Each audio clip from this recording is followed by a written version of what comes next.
Good day guys, meron tayo ngayon ditong Suzuki Jimny.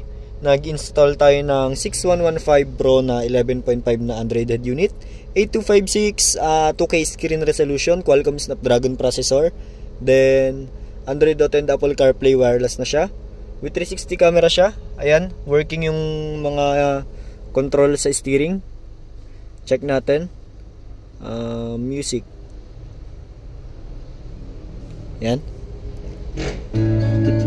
Volume sa steering, down, next, previews, mute, unmute, then yung mode, ayan, iba-iba. Then 360 camera, meron ding auto trigger na tinatawag pag ang takbo mo is 20 kph pababa.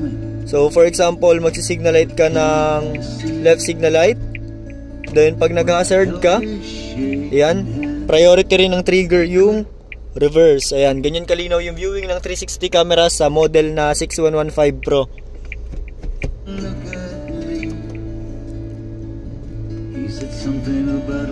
Then meron din siyang iba't ibang application tulad ng YouTube, Waze, Spotify, Netflix, Google Maps, Google Assistant.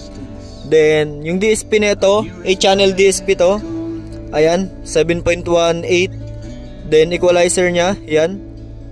Surround, crossover niya, ayan, working din. So, meron din siyang enhance kung gusto mo magtaas ng high or ng bass. 360 camera na ito, all sides recording din. So, check natin. 360. Ayan. May video. Then, ayan yung recent na recording. Then split screen na ito, nasa home screen na mismo, so ina-update pa kasi natin yung Google Maps kaya wala pang signal. Ayan, pwedeng YouTube, pwede mo pagpalitin ng pwesto, pwedeng tatlong application, for example music or Spotify, Netflix, the same time navigation. Then meron na siyang tatlong USB port, ayan, USB 1, 2, and 3. Then SIM card slot, hindi mo na kailangan i-connect sa phone, hindi ka na ma-hassle na mag-rely sa internet ng phone kasi meron na siyang sariling SIM card slot, standalone internet connection na.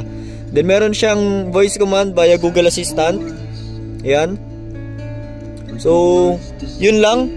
Ito yung 6115 Pro na Optimus Android head unit, 8256 Qualcomm Snapdragon processor, then 8-channel DSP na siya.